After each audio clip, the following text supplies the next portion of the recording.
that.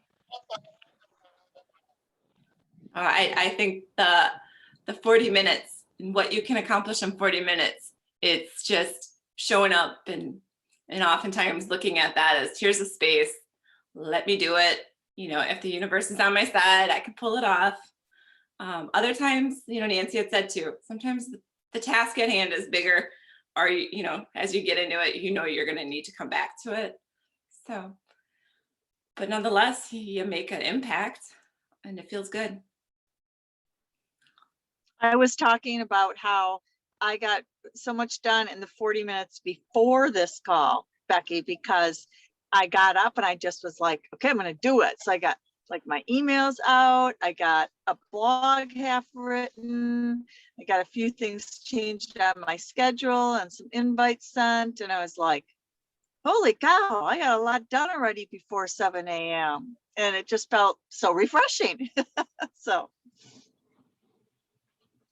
true. I love that. I love that because, right, my celebration was my walk and the sunrise, and those are critical tasks that I needed to make sure I was doing in my day. And I wake up and do them before everybody else is awake too. And that is refreshing because it reinforces like we can do a lot of things when we're effective and intentional.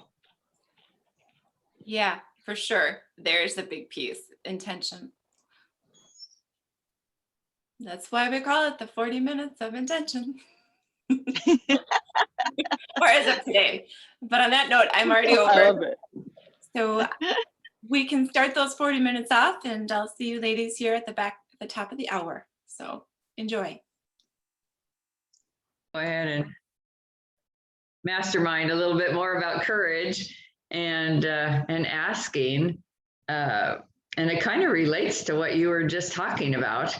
I think you're asking yourself right now, where am I? Where do I want to be? And how do I get there, right? Yes. Is that Yes, kind of, and it goes along with what I was saying, that to ask for, or to even to speak up and express the conundrum that I'm in right now feels selfish. So, you know, many people say, well, have the conversation. This is your business, have the conversation. But to me, because I have so much to give, by holding back or asking for more money, more time, that's selfish. So, yeah. Yeah. So in my world of fearless living, one of the things that we talk a lot about is the wheel of fear. I think it's one of the most, revolutionary components of the program is that we all have fear triggers, and those triggers put us on a wheel where we can't get off. And so that's, I see you, you're spinning on that. Do I ask for more money? Do I do less clients? Or, you know, and the fear is coming, the trigger is being selfish. Right. And so just building that confidence that it's not selfish to take care of yourself. Rather, it's having compassion for yourself instead of putting all the compassion on your clients and all the compassion on other people. Actually internalizing that compassion and recognizing that when you get on that wheel of fear, your behavior becomes self-destructive. And the result of that self-destructive behavior could be the anxiety. And that doesn't feel good, right? Right. So how do you break that cycle of spinning, get off of that wheel of fear onto your wheel of freedom by accessing perhaps compassion, perhaps some other principle, to then engage in self-affirming behaviors that would give you the courage to do those things that you're triggered not to do because of your fear. So in a nutshell, that's a year worth of coaching there in a nutshell. It was just revelatory to me to recognize that it was fear that was driving me to that point of like, I don't know how you feel in anxiety, but I just want to give up. Yeah. I just want to isolate and hide when I get in that point to where I I did a lot of that. So Yeah. yeah, so it's interesting. It's interesting that's I like what I can relate to what you said about the wheel. It's Yeah. interesting. Yeah, thank you for that. Yeah, it's just that fear can run our lives. And if selfish is that trigger for you, I mean, for me, the trigger is incompetence. If I think someone thinks I'm not capable, then I get spinning on that wheel and my behaviors become self-destructive rather than, productive. So anyway, that's just when we talk about courage, I think courage is maybe not, but could be the opposite of fear. I think that love can be the opposite of fear, but I also think courage can play in there when it comes to being in fear. So good morning, ladies. So nice to see both of you. We're kind of finishing up our first courage hour, so I will turn off the recording. And thank you, Regina, for sharing that. That was helpful to me as courage. And the courage to ask for what we need and to receive, and what keeps us from asking. And so that was something that came up on our strategy hour this week there were a lot of little nuggets about courage, but that was one that I highlighted, and I can't remember who brought that up, but somebody did. Because sometimes when we're willing to ask, it actually opens the door for another person to give. And that we know that the juxtaposition of asking and giving and receiving is really an important part of courage. So that's what we were talking about. We can continue that conversation, or if someone has a burning issue around courage, we can shift and go there. So I'll just open it up. Yes. I have a personal one about this. Mhm. So Brian and I found 2, I think, hornets in the house after we got back from vacation. Like, one was dead in our bed, and the other one was in the bathroom last night as I was going to the bathroom. My dad thinks that they're honeybees, and they're not. So I'm stuck with what to do about that, because I even showed him pictures and I even showed him all the things, and like, honeybees are way different. He's like, if they were hornets, I would have killed them right away. I would have, but they're honeybees, so they've got to be protected and blah, blah, blah. And like 2 have gotten in the house. So there's some place where they're getting in, and I don't really know how to handle that. Let's open that up to the group. Anyone have some ideas? Yeah, Regina. Is it possible that you could ask because clearly if the honeybees are getting stuck in the house, Dad, then they're not able to do what they want, and you can see that they're dying in the house. So maybe we can get an exterminator to find them so that they can relocate the nest. And then you already know the exterminator will then tell your father, these are not honeybees, these are wasps, and they will sting Knox. No bueno. No. But regardless, even if Dad wants to stay in La La Land, he can maybe you can just have them exterminated, but you can say that they were relocated. But regardless, they don't want to be in the house, Dad, because honeybees can't do their thing if they're in the house. If you have a nest that's inside, just go out at dusk. You'll see exactly where they're coming back in.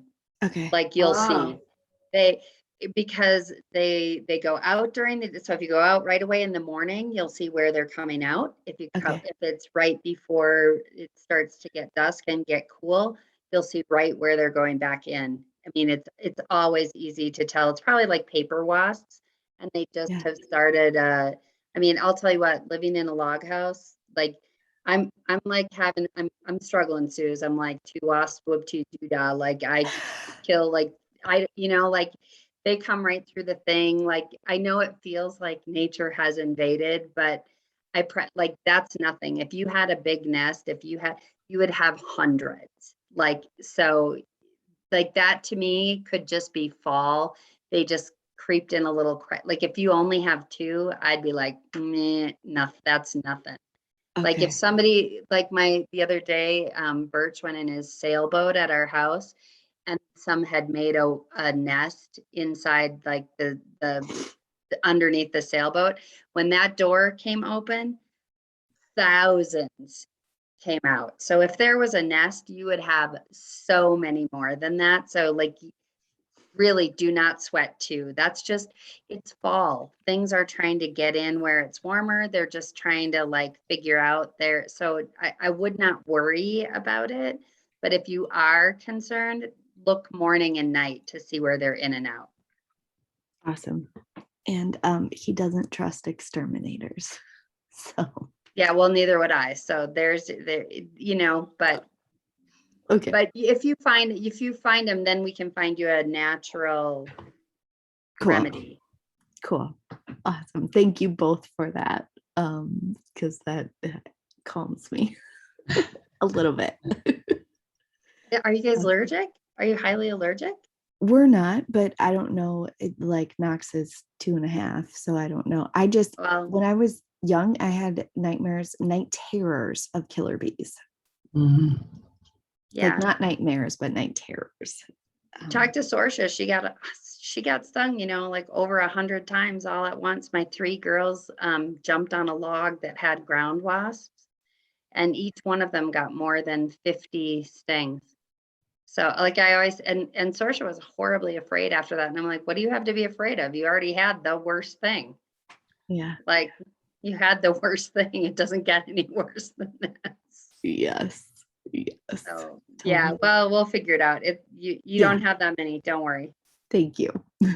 Thank you. Thank you for giving her that good advice. Sometimes it does help to have a third party, whether it's an exterminator or maybe somebody he trusts, to go ahead and mastermind a little bit more around courage. And so I was looking at my notes that I took from the strategy hour.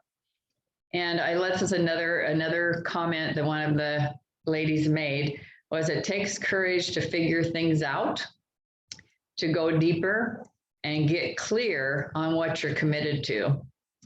And I really liked that. I thought that was, again, courage is multi-leveled. I think almost everything we do, every moment of our lives takes courage because it takes courage to make a decision. And we're coming to decision points consistently throughout our day. So I just want to open that up. It takes courage to figure things out, to go deeper and get clear about what you're committed to. Why does that take courage, or how does courage fit in there?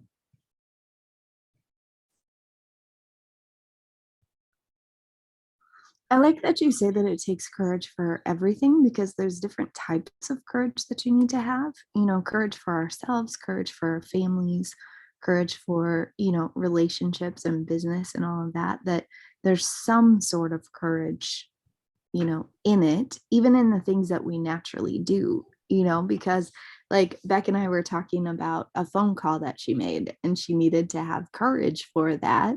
And typically, like, working through something that you don't necessarily normally do, but then you see the benefits of it, you know, like courage to get up and do what you're meant to do.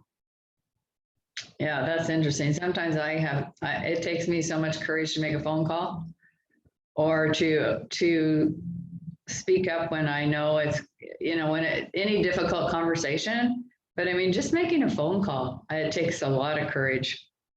Even if it's not an unpleasant phone call, just to do it. So like, it just takes courage to figure things out, right? The thing that you said about like the going deeper, that's just really been a theme for me this whole last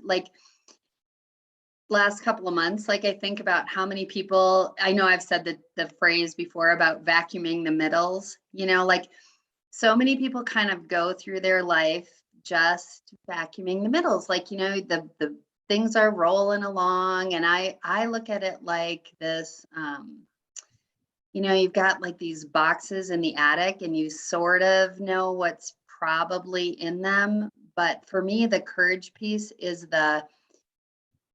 you know, they can just stay there. Nobody else is gonna, like, when it comes to our personal stuff, that can just stay there. Nobody ever really has to know what's in that box. No, you don't really ever, and I don't think most people ever unpack it.